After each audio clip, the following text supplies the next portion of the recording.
She got the droop of a fatherless child, almost imperceptible, one can't see it with the naked eye. Oh, but I can. That cardboard lady in the corner store, her sparkle is all painted on, 6 no good men to call her shining more. Left her youth near Sausalito. Oh, it's humorless and comical at once, always being a stranger, but in the last time's best. Oh, it's humorless. Oh. They look me over when up and one down. I can tell they're wondering who my people are. I say I'm in town. I know it's gonna take a while. Oh, it's humorless and comical at once, always being a stranger, but in the last time's dust. Oh, it's humorless. Oh, it's humorless.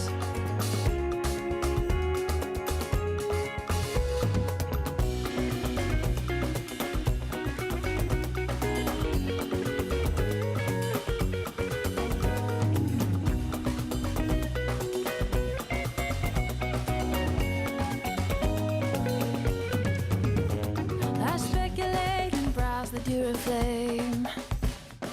Winter in the West Coast cool, out by the sea where no one knows my name. I'm on the road like Jack Kerouac, like Jack Kerouac, like Jack Kerouac, like Jack Kerouac, like Jack Kerouac, Jack Kerouac, Jack Kerouac, Jack Kerouac.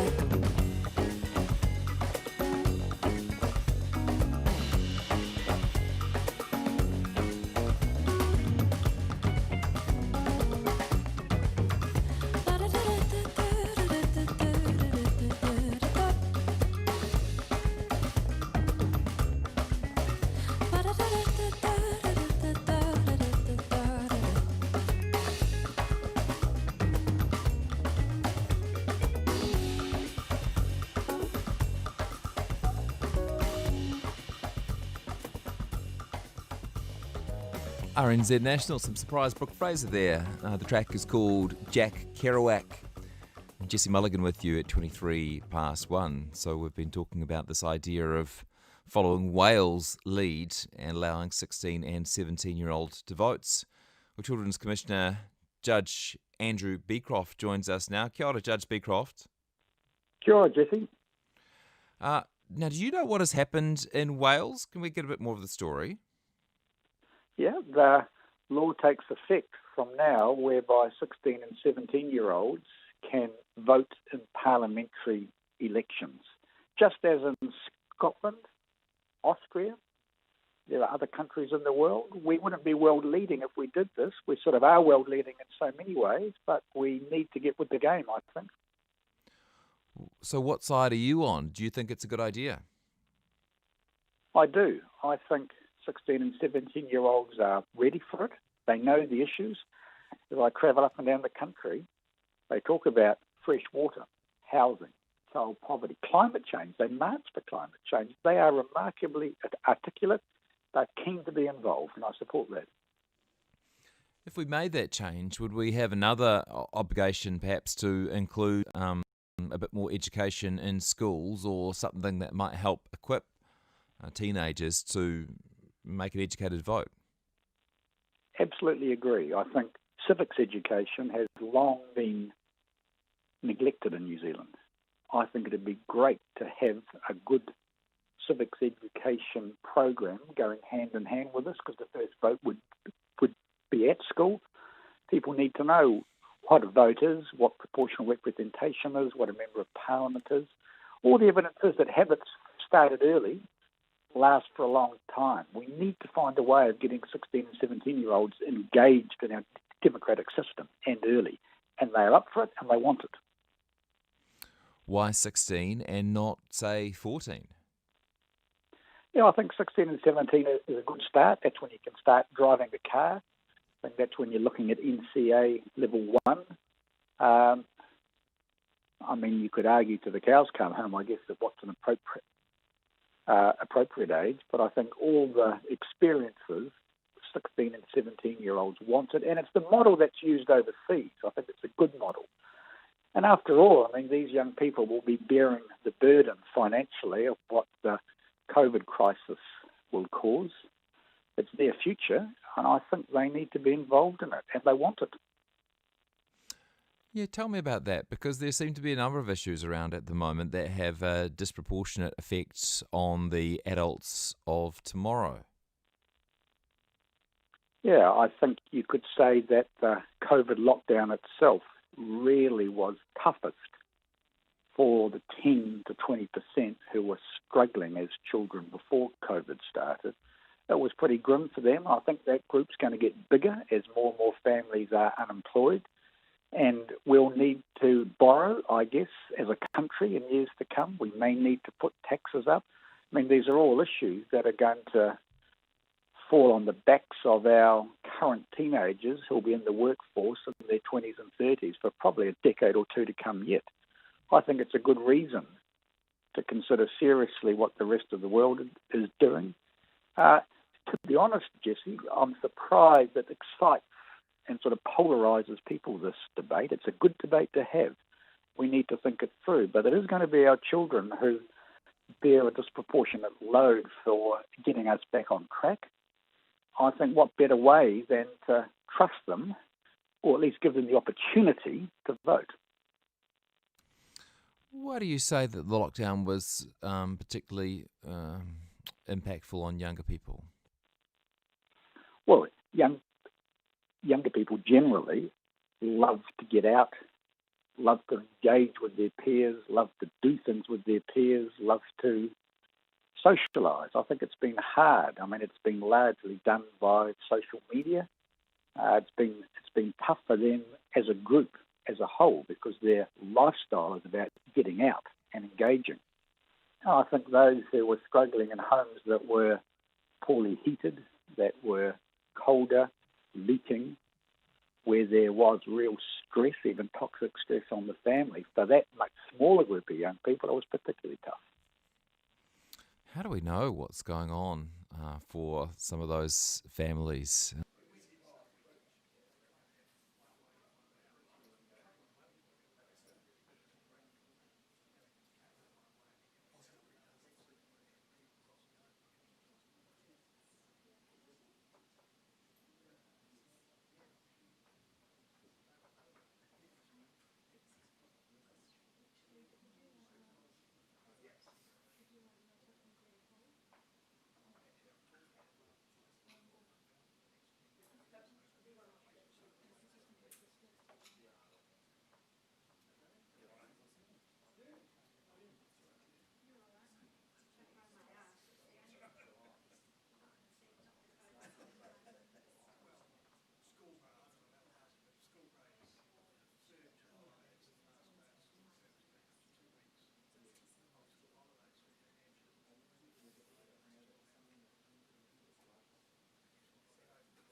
Kia ora koutou katoa. Good afternoon. Welcome to day 20 of Alert Level 2 and day 11 without any new cases of COVID in the country. This is another busy week for the government as the economic recovery from the virus continues. Parliament today is sitting and so obviously I'm present and will be again tomorrow. Tomorrow I have my regular meeting with the Farming Leaders Group where I'll be checking in on the sector's response to COVID, job opportunities in the agricultural sector also for those displaced by the virus, and just generally a look at our health of our exporters. On Thursday, I will visit Kaikoura with the government's tourism recovery package as a focus. And on Friday, I have an economic recovery related visit in Auckland. Today, Cabinet discussed in very broad terms our alert level decision-making timetable. The good news is, as I have flagged earlier today, we are ahead of schedule. Previous advice and modelling had assumed a more persistent and potentially longer tail of cases, which under our significantly more open settings at level 2, especially with large gathering sizes we have in New Zealand compared to other countries, posed a real risk of further spread, hence our caution to date. Many other countries have experienced spikes in cases when lockdown restrictions have been eased, and that is what we have been keeping a close eye on at level 2. So far, that tail or spike has not eventuated, and there is increasing optimism that we will not see any cases within the transmission cycle since moving to level 2. In fact, as of today, we have had only one case of COVID recorded in the country, while at the same time having some of the most relaxed settings in the world, at least according to Oxford University. Our strategy of going hard and early has paid off, and in some cases beyond expectation and what modelling and data had predicted. Therefore, because of our team of 5 million's extraordinary commitment to beating COVID, that means we have the enviable situation of having choices, and we could well be in a position to move to level 1 even earlier than planned. I can confirm that Cabinet will now fully review the alert level settings at its next meeting on Monday, June 8. If and only if there are no further unexpected cases over the coming days, then we could be in a position to move to alert level 1 that week. I'll be providing further details of alert level 1 this week in terms of what it looks like, but in short, the last remaining restrictions on physical distancing and restrictions on mass gatherings are removed, though we will need to maintain strict border controls to prevent any new infections arriving from overseas. And moving to level 1 so soon, we will be one of the first countries in the world to have experienced a COVID outbreak and then return to that level of normality so quickly. And I think our whole team should feel very proud of that. For now, however, there is a risk we need to continue to monitor. With crowd sizes only moving to 100 over the weekend, we will keep an eye on numbers through this week, especially the end of the week, to see if new cases come through, and we'll be also looking closely at the results of testing of people with respiratory symptoms to see if any of these infections are due to residual COVID-19 in our communities, and keeping in mind again the ongoing caution we have due to the issue of asymptomatic transmission. Today, Education Minister Chris Hipkins joins me to set out the details of the free trades training and apprenticeship package announced in the budget. Supporting New Zealanders who lose their job because of the virus is at the heart of our economic response. There have already been significant job losses, and there will be many more in the coming months. Unfortunately, the economic damage caused by the virus is something every country is experiencing and not something we can avoid. However, we can avoid leaving people behind, and we can ensure New Zealanders and their families are supported. You will have heard me speak before a number of times of my memories of big job losses in the 80s and 90s when unemployment was also high. That memory is etched in my mind and informs my values and decisions today. That's why the government is so focused on job creation at this stage of the recovery, creating opportunities for those without work to move into something quickly. However, for many that will require retraining and getting new skills. So this trades package is an important part of our overall plan. It's about ensuring people can acquire skills and get jobs in the parts of the economy critical to our COVID rebuild, and can do that for free. which is why we are announcing today that the package set out in the budget will mean any form of apprenticeship will be free from July 1 this year. This is a direct help to small businesses thinking about taking on an apprentice, and also ensures we are incentivising even more people entering the trades that we have skills shortages in. The theme of the budget was rebuilding together, and this investment in those who have lost their jobs and in the businesses taking on apprentices shows that plan in action. Businesses, workers and government working together to create jobs and fill skill shortages. I'll now hand over to Minister Hipkins. Thank you, Prime Minister. The Trades Training and Apprenticeships Fund will support learners of all ages to undertake vocational education and training at no cost. The fund will initially target support for areas of study and training that will give learners the best opportunity to gain employment following COVID-19. Apprentices working in all industries will have their costs paid, and high demand areas, including regional New Zealand, will be targeted. We know that as a result of COVID-19, many New Zealanders will be looking to retrain and people will be needing to upskill as they seek redeployment.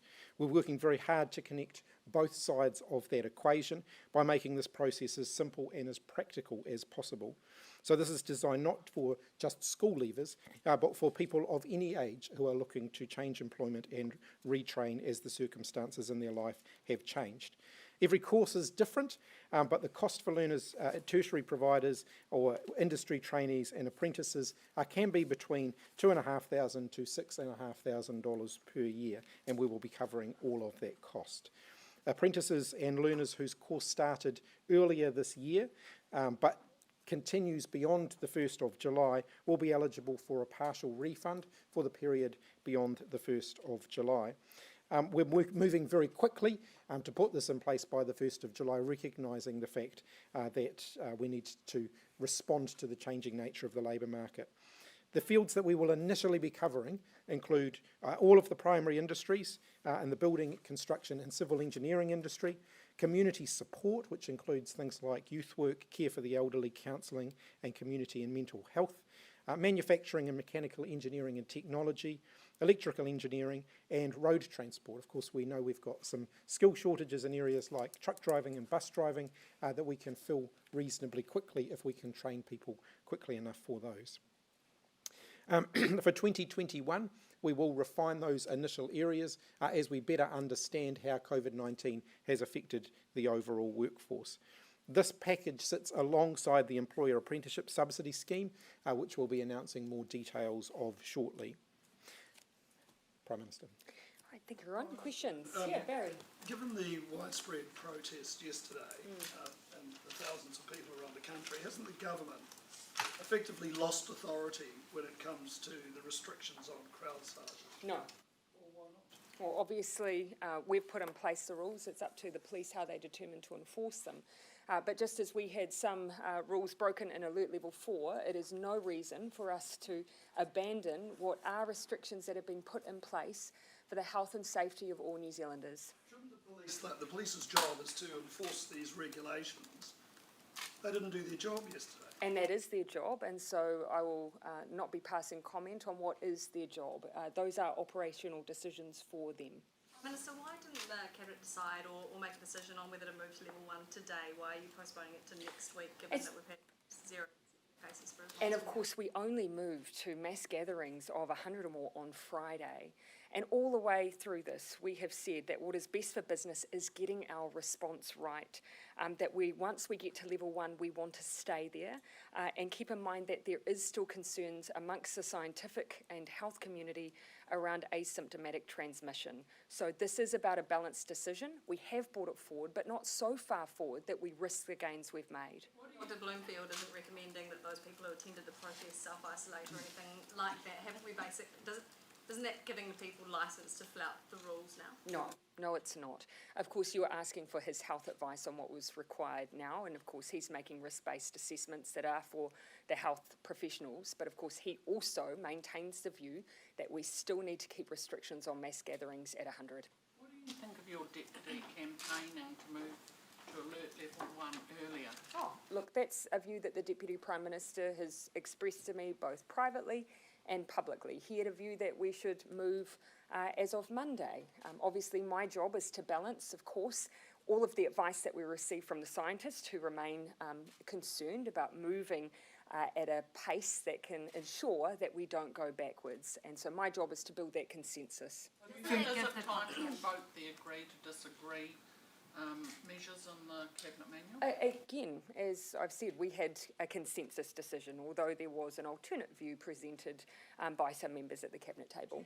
Do you think that Deputy Prime Minister breached Cabinet confidentiality by revealing whether or not this was going to be discussed in Cabinet today, and also with his discussion about what he thought versus what was decided? No. Again, having seen some of the comments, I don't believe that is what has happened here. There was some confusion last week when he was actually referring to comments I had already made in the public domain that was assumed to have been comments I made at Cabinet. But no, I do not believe he has. Isn't it a confusing message, though, when you've got the Deputy Prime Minister? Yes, he wears several hats, but he is the Deputy Prime Minister sending a message we should be at level 1.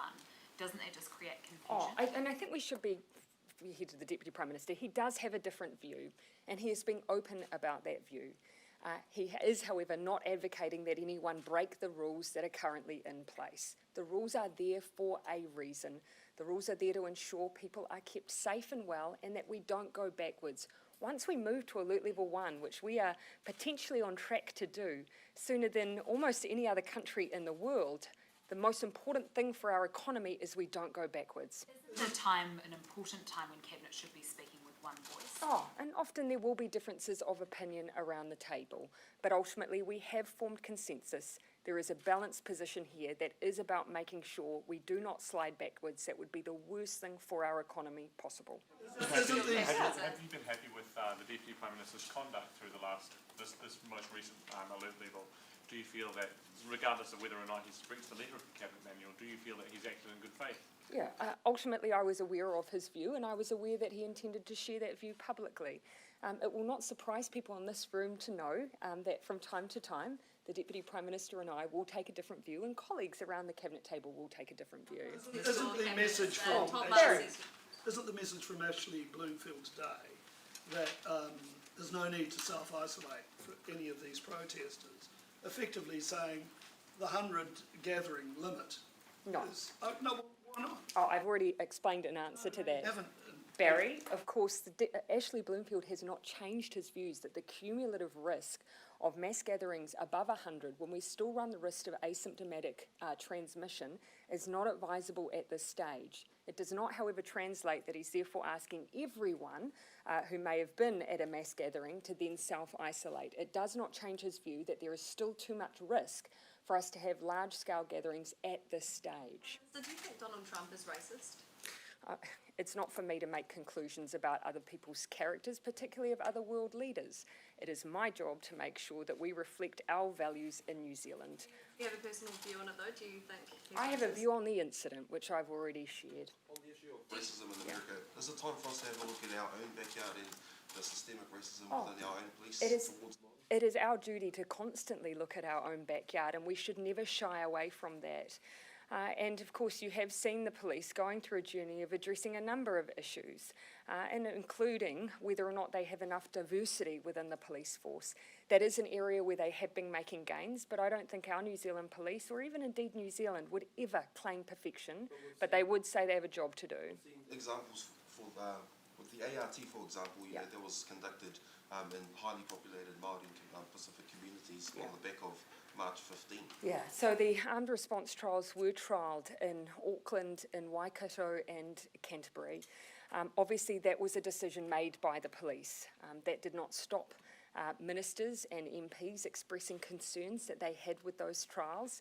They were trials. They've now ceased. I know the Commissioner is waiting to make a judgment on what happens with their future, and we have inputted into that in the same way that I know many communities are too. Thinking internationally, I think it's only Taiwan and Japan of developed nations that have fewer restrictions on gatherings than New Zealand. Is there some frustration from you that other people, namely the Deputy Prime Minister and the opposition leader, are taking a more rounded approach? Or look, you know, for the most part, New Zealanders, and what they'll be experiencing day to day is actually very close to normality. You know, with the exception, of course, of those who may attend mass gatherings on a routine basis, like our faith community, most New Zealanders will feel like life feels relatively normal to them. And that is actually a reflection of the fact that we have broadly opened up the economy, roughly about 5% down on what you'd usually see. And so for most people, it will feel pretty normal. It also won't surprise you to hear that as the Prime Minister in a government with 3 parties, I am used to differences of opinion. Anna, and then Justin. Do New Zealanders get enough sick leave? This is an issue that I have heard in recent times representatives from the Council of Trade Unions raise. We are not currently reviewing sick leave provisions. We did make specific provision, though, for the extended periods that COVID may represent. So we have been mindful of the circumstances we're in right now. 5 days a bit meagre, though. Again, it's not something that we're specifically looking at this time, but we did make provision for the fact that COVID can represent a long period of leave for those who have it. Border restrictions are going to continue under level 1. Are you concerned that there might be the appearance of 2 tiers appearing at the border now with this American crew who came in? It was 60 people. They were able to charter their own jet, fly to Don't where believe they... it was quite that number, but sorry, continue. They're able to charter their own jet, fly to where they wanted to fly. They didn't go into a government-run hotel. They rented suites in a luxury hotel. Are there now It was systems? still government approved. The Ministry of Health still maintains oversight of anywhere that someone is using for quarantine purposes, and they are still monitoring and providing the security around that because we have to maintain the integrity of our border. So that's the first point. They are paying for their accommodation costs, though, and I should add that. The second point to make here is that, of course, we have a dual process at the moment. We are providing exemptions for those who, for humanitarian reasons, for connections to loved ones, are applying to come in outside of those who are already able to come in. So citizens and those with residence class visas can come in.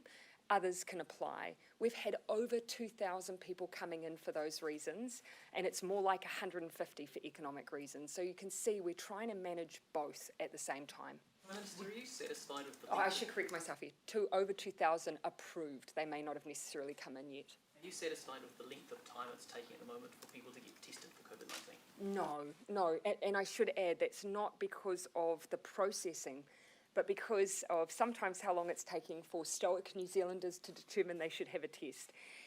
Every day someone has symptoms and doesn't get a test is a day we lose for contact tracing. So I cannot enforce enough how important that is for the success of our contact tracing regime. We're meeting that process requirement of 80% of swabs in 48 Yes, now keeping in mind, of course, since we've been scaling up the system, we've been in lockdown and then eased lockdown and we've had very few cases. But yes, I have confidence in those elements of the system. Where I still have concerns is the time we're losing when people are making decisions over getting a test. Okay, I'll just check whether or not anyone, given I'm getting a repeat of who. Yep. How likely is it, Minister Hitkins, that international students will be allowed into New Zealand either under level 1 or 2? We're currently working with international education providers to discuss what a quarantine arrangement would look like for international students coming into New Zealand. So we're working as quickly as we can there to give them as much certainty as possible. But the key test will be we've got to have robust quarantine arrangements in place before we would look to open the border for incoming international students. What assurances can you give or would you need from universities before allowing them to bring potentially thousands of international students here? Well, among other things, that there's a very robust quarantine arrangement in place and that we're not risking the significant gains we've made over the last 2 months by potentially bringing in people who might spread COVID-19 through coming through the border. Okay. Key thing, just the quarantine. That is the key thing. Yeah. Jessica, last question. How much should we read into those test numbers? They are really low. Yes, it was the long weekend, but is that because people aren't feeling nervous anymore? Well, no, we do see it. I don't think it's it would be fair to judge based on a weekend or a long weekend. We saw even much earlier on over Easter a significant dip, and actually you see the same thing happen over the ditch as well. So let's wait till we get through the weekend period, see what kind of uplift we see, but we are proactively seeking from the Ministry of Health that they are still going out and continuing testing at high-risk areas such as our border to keep up the number of tests that we have. And I still encourage New Zealanders, if you feel sick, if you show any symptoms, please do get a test. Okay, thanks everyone.